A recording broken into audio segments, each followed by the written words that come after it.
The evening before I left Dubai, I was invited by the hosts, the Islamic Affairs, to say, today we'll be having iftar, inshallah. I had iftar anyway the previous few days.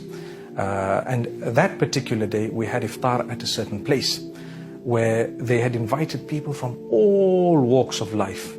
Most of them were Muslim, probably 1,000+ people from what my eyes saw. And thereafter, I met a lot of Muslims, a lot of Christians, a lot of Hindus, a lot of Sikhs, and many others. And we sat for iftar.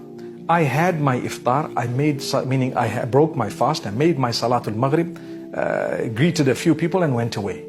Those who know me know I don't like to sit for too long somewhere. I like to just, sit, do whatever I have to and leave. Because we were there for an iftar, I had that iftar. Just before iftar, a Jewish man sat next to me.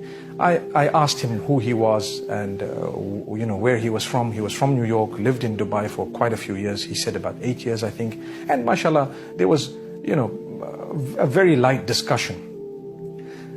I had no presentation there. I had no major participation there. I was just a guest who came in and had iftar, made Salatul Maghrib and went.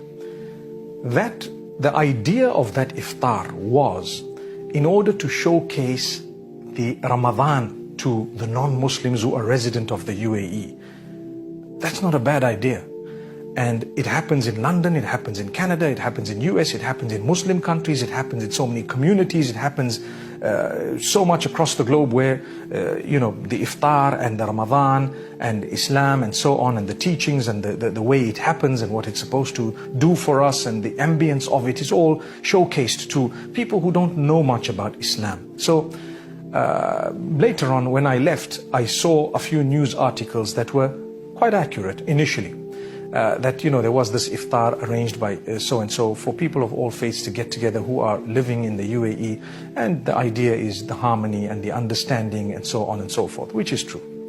Later on, I noticed, and I'm going to say a name, I'm in Doha right now, and I'm in Qatar, and imagine that would prove to you that I've got nothing to do with the politics of everything. We're above it, subhanallah. But truth be said, Al Jazeera Arabic wrote a very mischievous title. They gave it a very deceiving title that was serving an agenda of hate, nothing else. And when I saw it, I said, this is a lie. They had a picture, the picture they chose, and I don't even know if they were talking about that particular event, because there may have been other events elsewhere, I don't know, but most probably. The picture they chose was one where I was seated with a Jewish man on this side and one of the organizers on the other and so on. And you know what? There were people of other faiths on the same table. And what had happened? So they wrote, oh, this was an iftar celebrating normalization of whatever, and they wrote whatever served their agenda, which I felt was very, very wrong. I didn't think so badly of Al Jazeera or others until I saw this article and I said to myself, the person here doesn't know the damage that they're doing.